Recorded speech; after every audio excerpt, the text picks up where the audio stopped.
नमस्कार আমি গোবিন্দদেব গোস্বামী আর দেববাণী অ্যাস্ট্রোলজিতে আপনাদের সবাইকে স্বাগত জানাই। আজকের আলোচনার বিষয়বস্তু হচ্ছে বৃশ্চিক রাশির জাতক জাতিকাদের ডিসেম্বর মাস কেমন যাবে, এই 2024-এর শেষ মাস কেমন যাবে, শরীর স্বাস্থ্য কেমন থাকবে, মন মানসিকতা কেমন থাকবে, সঞ্চয় কেমন থাকবে, পড়াশোনা, প্রেম, ব্যবসাপাতি, দাম্পত্য, কর্মজীবন, উপার্জন, সঞ্চয় সব মিলিয়ে ডিসেম্বর মাস কেমন যেতে চলেছে সে বিষয়ে একটা সাধারণ আলোচনা। যারা বৃশ্চিক রাশির জাতক জাতিকা আছেন অবশ্যই মনোযোগ সহকারে শুরু থেকে শেষ পর্যন্ত শোনার প্রয়োজন আছে, যাতে আপনি আগাম প্রস্তুত থাকতে পারেন ভালোটাকে গ্রহণ করার জন্য এবং খারাপটাকে মোকাবিলা করার জন্য, এবং মোকাবিলা কিভাবে করবেন অর্থাৎ কিভাবে সেই সমস্যা থেকে আপনি মুক্ত হবেন তার উপায় কি সেটাও আমরা এই ভিডিওর শেষে বলে দেব। যাই হোক, আমি আলোচনা শুরু করছি, তবে একদম আলোচনার প্রারম্ভে বলে রাখি আমার এই চ্যানেলটি একদম সদ্য গঠিত, সুতরাং আমার আলোচনা যদি ভালো লাগে আগে শুনবেন। আমি পুঙ্খানুপুঙ্খ বলার চেষ্টা করব সীমিত সময়ের মধ্যে। যদি আলোচনা ভালো লাগে অবশ্যই আমার চ্যানেলটিকে সাবস্ক্রাইব করবেন, লাইক করবেন, যাতে আমি উৎসাহ পাই পরবর্তী ক্ষেত্রে আরও অন্যান্য ভালো ভিডিও আনতে পারি আপনাদের জন্য। যাই হোক, শুরু করছি। আমরা কালপুরুষ চক্রের অষ্টম ঘর যেখানে এক লিখে রেখেছি, এটি হচ্ছে বৃশ্চিক রাশির ঘর, একে নিয়েই আলোচনা। এখানে এক লিখে রেখেছি, এইখান থেকে আলোচনাটা আমরা শুরু করব। যেখানে এক লিখে রেখেছি এটা বৃশ্চিক রাশির, এখান থেকে শরীর বিবেচনা করা হয় অর্থাৎ তনুস্থান। আপনার শরীর কেমন থাকছে ডিসেম্বর মাসে? দেখুন, বৃশ্চিক রাশির অধিপতি কিন্তু নবমে অর্থাৎ কোণে বসে আছেন নিচস্থ, এবং 7 তারিখ তিনি আবার বক্রী হচ্ছেন। সুতরাং এই জায়গায় যদিও তিনি কোণে বসেছেন কিন্তু একে নিচস্থ তার উপর বক্রী হওয়ার সুবাদে বৃশ্চিক রাশির যেসব জাতক জাতিকা আছেন অবশ্যই রক্তজনিত সমস্যা, ব্লাড প্রেশার, ব্লাড সুগার, অন্যান্য রক্তক্ষরণজনিত সমস্যা, এগুলো থেকে সাবধান থাকুন, চিকিৎসা গ্রহণ করুন। এই সমস্যাগুলি অবশ্যই দেখা যাচ্ছে। তবে যেহেতু বৃহস্পতির একটা দৃষ্টি পড়ে আছে, বিশদ কিছু ভয়ের ব্যাপার হওয়ার কথা নয়, তথাপি কিন্তু যেটুকু দেখতে পাওয়া যাচ্ছে যে একটা রক্তক্ষরণ বা রক্তজনিত সমস্যা সৃষ্টি হওয়ার সম্ভাবনা আছে। দ্বিতীয় ঘর থেকে আমরা সঞ্চয় বিবেচনা করি, ব্যাংক ব্যালেন্স ইত্যাদি। এর অধিপতি হচ্ছেন বৃহস্পতি, তিনি বৃষ রাশিতে অর্থাৎ বৃশ্চিক রাশি সাপেক্ষে সপ্তমে বসে আছে। তো সঞ্চয় স্থান, ওখানে আবার 15 তারিখের পর রবি চলে যাচ্ছেন ডিসেম্বরে। রবি হচ্ছেন আপনার দশমপতি। সুতরাং কর্মের মাধ্যমে, সেটা ব্যবসা এবং কাজ, তার মাধ্যমে বেশ সঞ্চয় যোগ একটা দেখা যাচ্ছে।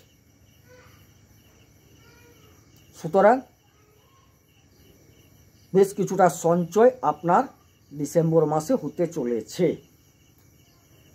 তৃতীয় ঘর থেকে আমরা আলোচনা করি ভ্রাতা, পরাক্রম, যোগাযোগ ইত্যাদি। শুক্রদেব বসে আছেন এবং অধিপতি হচ্ছেন মকরের অধিপতি শনি, তিনি কুম্ভে চলে গেছেন, নিজের আনন্দময় গৃহে বসে গেছেন। সুতরাং শুভ যোগাযোগের সম্ভাবনা দেখাচ্ছে, ভালো যোগাযোগ একটা হবে এবং সেখান থেকে একটা আপনার পক্ষে রেজাল্ট আসার সম্ভাবনা। ভাইদের সাথে সম্পর্ক খুব একটা খারাপ যাওয়ার কথা নয়, ভালোই থাকবে, আদারওয়াইজ ভালো। চতুর্থে শনিদেব বসে আছেন, সুখ, মা, যানবাহন, গৃহ ইত্যাদি বোঝায়। ওখান থেকে যেহেতু শনি মার্গী হয়েছেন এবং তার আনন্দময় গৃহে তিনি বসে আছেন, সুতরাং মায়ের শরীর ভালো থাকবে, খারাপ যাবে না। যদিও মঙ্গলের একটি দৃষ্টি পড়ে আছে, কিন্তু না, শনি তার নিজের ঘরে বসে আছেন, কোনো খারাপ ফল সেখানে ঘটবে না। তারপর গৃহ কেনাবেচার যোগ আছে, যানবাহনও কেনাবেচার যোগ দেখা যাচ্ছে, গৃহ সুখ বজায় থাকবে। তবে শনিদেব যেহেতু একটু কৃচ্ছ সাধন ভালোবাসেন, পরিশ্রম ভালোবাসেন, সততা, নিষ্ঠা, ত্যাগ, তিতিক্ষা এগুলো তার প্রিয়, সেইগুলোকে যদি আপনি মান্যতা দেন, অবশ্যই আপনার সংসারে সুখ, শান্তি, এই যে যানবাহন কেনা ইত্যাদি সব কিছু হওয়ার সম্ভাবনা প্রবল থাকবে। এবার চলে যাই পঞ্চম ঘর, শিক্ষা, প্রেম ইত্যাদি বিবেচনা করা হচ্ছে, সন্তান। সেখানে কিন্তু রাহু বসে গেছেন। যারা শিক্ষার্থী আছেন ডিসেম্বর মাসে, তাদের মন কিন্তু বিচলিত হওয়ার যোগ প্রবল। যদিও তার অধিপতি সপ্তমে আছেন, কিন্তু রাহু যেহেতু বসে আছেন, শিক্ষার্থীদের মনকে বিচলিত অবশ্য করবেন। সেখানে একটা পরামর্শ যে আপনি যদি শিক্ষার্থী হয়ে থাকেন, অবশ্যই আপনার মনটাকে স্থির করুন, মনোনিবেশ করুন পঠন পাঠনে। এই যে আমি আগে বলছিলাম যে আগে থেকে জেনে নেন আপনার কি ঘটতে চলেছে, সুতরাং আপনাকে একটু মনোনিবেশ করতে হবে পড়াশোনায়। যারা নতুন নতুন জায়গা খুঁজছেন তাদের একটু সচেতন থাকতে হবে, রাহু একটু ভুল পথে পরিচালিত করেন। এই সময়টায় দেখবেন ছাত্রছাত্রীদের রাহুদেব বিভিন্ন রকম নেশা, নেশা বলতে আমি কোনো খাদ্য পানীয় নেশা বলছি না, এই যে ধরুন মোবাইলের নেশা, অন্যান্য যেসব নেশা, এই নেশার দিকে নিয়ে চলে যাবে। অন্যান্য নেশাও যেতে পারে, বাট সেখান থেকে সচেতন থাকতে হবে, কারণ আমাদের কাজ হচ্ছে আগে থেকে একটু বলে দেওয়া, সচেতন করে দেওয়া। ঠিক আছে, একটু সচেতন থাকবেন। প্রেমের ক্ষেত্রেও একটু ভুল বোঝাবুঝি হওয়ার সম্ভাবনা আছে, সেখানে কিন্তু সাবধান থাকতে হবে আপনার। আবার যারা প্রেম করছেন তাদের কিন্তু আবার বিয়ে হওয়ার সম্ভাবনা, কারণ ওই পঞ্চমের অধিপতি সপ্তমে। যারা প্রেম করছেন তাদের বিবাহের আবার একটা ভালো যোগ চলছে, সেটা আমি সপ্তমে গেলে আলোচনা করে নেব। প্রেমের ক্ষেত্রে আপনাকে এই যে ভুল বোঝাবুঝি, খুব সাবধান, কারণ আপনি বৃশ্চিক রাশির মানুষ, আপনার অধিপতি মঙ্গল নিচস্থ, আবার আপনার যে পার্টনার সেখানে রাহু। এবারে রাহুর একটা দৃষ্টি মঙ্গলের উপর পড়ে আছে।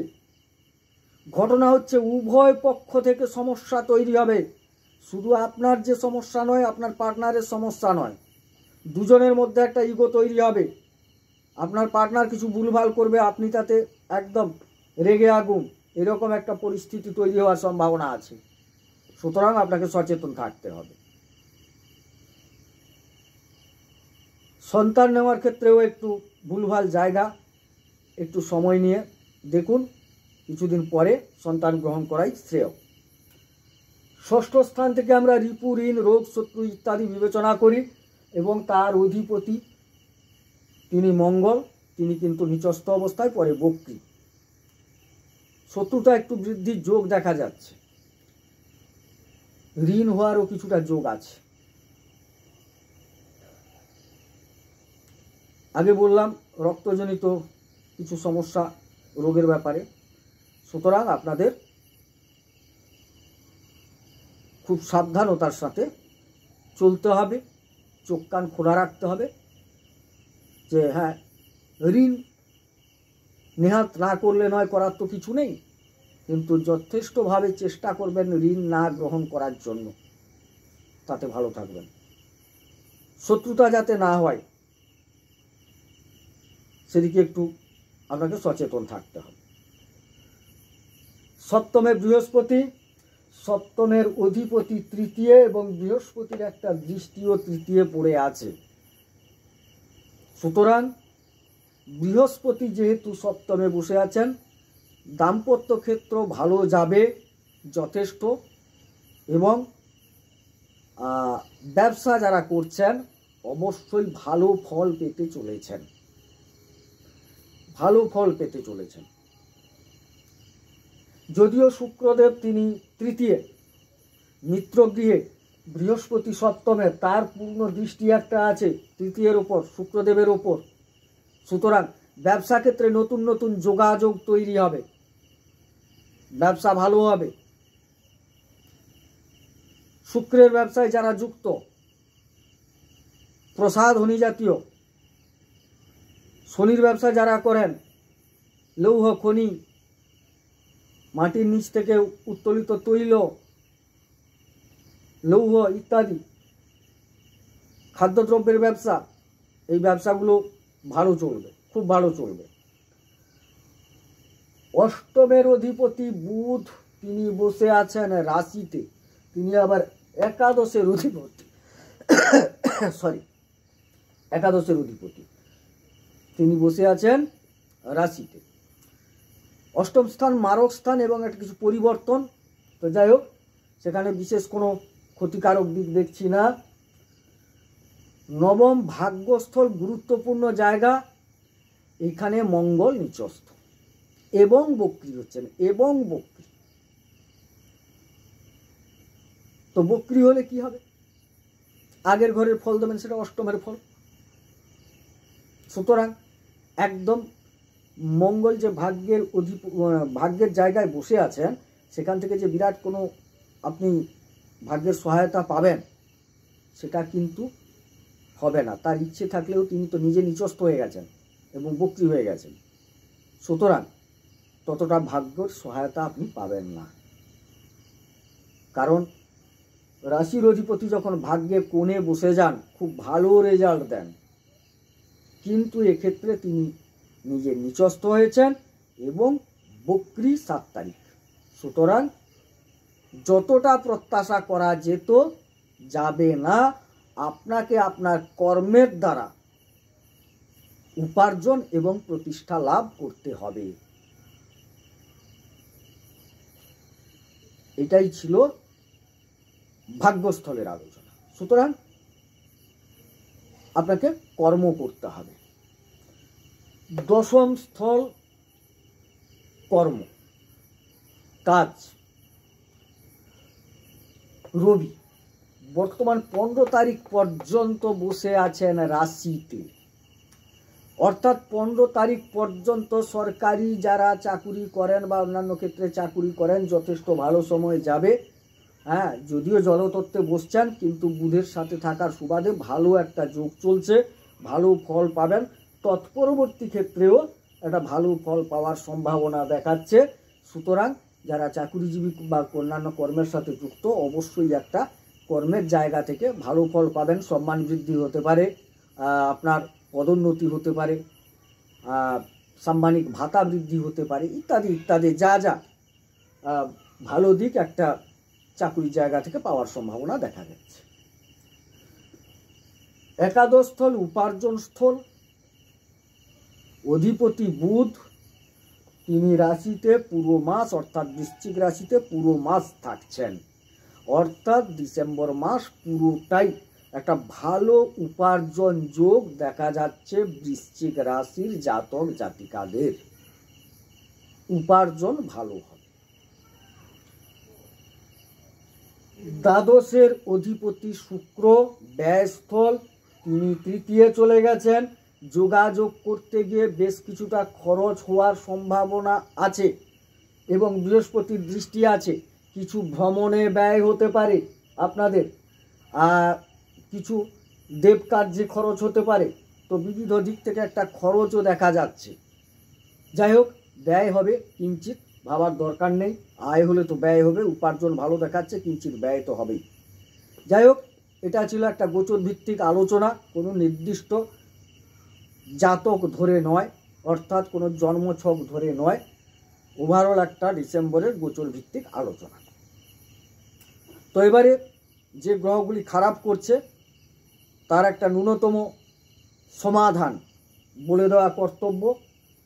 আপনাকে প্রথমে মঙ্গলকে ঠিক করে নিতে হবে, তারপর একটু রাহুকে ঠিক করুন, আর যা আছে সব ঠিক আছে। তো মঙ্গলকে ঠিক করতে হলে মঙ্গলের একটু প্রণাম মন্ত্র বলে মঙ্গলকে প্রণাম করে নেবেন, তাতে অনেকটা ভালো ফল পাবেন। আর রাহুকেও আপনি যদি প্রসন্ন করতে চান, রাহুরও প্রণাম মন্ত্র একটু বলে নেবেন, দিয়ে প্রণাম করবেন, তাতেও রাহুদেব প্রসন্ন হবেন। যাই হোক, ধরণী গর্ভসম্ভূতং বিদ্যুৎপুঞ্জ সমপ্রভম কুমারং শক্তি হস্তঞ্চ লোহিতাঙ্গং নমাম্যহম। এটি মঙ্গলের প্রণাম মন্ত্র। এটিকে বলে আপনি প্রণাম করুন, মঙ্গল সন্তুষ্ট হবেন, তাতে কিন্তু আপনার অনেকটা উপকার হবে। আর রাহুকে একটু সন্তুষ্ট করুন। অর্ধকায়ং মহাঘোরং চন্দ্রাদিত্য বিমর্দকম সিংহিকায়া সুতং রৌদ্রং তং রাহুং প্রণমাম্যহম। রাহুকে প্রণাম করুন, রাহুদেব অনেকটা সন্তুষ্ট হবেন, তাতে কিন্তু আপনি অনেকটা উপকৃত হবেন। দেখুন, আমি যে আলোচনাটা করছি খুব সংক্ষেপে প্রয়োজনীয় বিষয়গুলো নিয়ে। হ্যাঁ, বিশদ করতে গেলে ঘন্টার পর ঘন্টা আলোচনা করা যায়, কারণ এক একটা যে ঘর তার আমি দু একটা বিষয় নিয়ে মাত্র আলোচনা করলাম, কিন্তু এক একটা যে রাশি আছে তাতে হয়তো 10টা 20টা বিষয় নিয়ে আলোচনা করা যায়।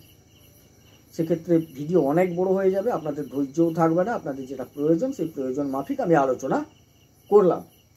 তো যাই হোক, আলোচনা যদি ভালো লাগে অবশ্যই আমার চ্যানেলটিকে সাবস্ক্রাইব করবেন, লাইক করবেন, বন্ধুবান্ধবের মধ্যে শেয়ার করবেন, যাতে আমি নতুন নতুন ভিডিও আনতে পারি। কারণ আমি বললাম না, একদম নবগঠিত, মানে একদম নবগঠিত, সম্ভবত এই 5-7 দিন আগেই আমি চ্যানেলটা খুলেছি। তাই আপনাদের সহযোগিতা না পেলে হয়তো এটাকে বড় করতে পারবো না। যাই হোক, সবাই সুস্থ থাকুন, সুন্দর থাকুন, ঈশ্বর সকলের মঙ্গল করুন। মঙ্গল হোক। নমস্কার।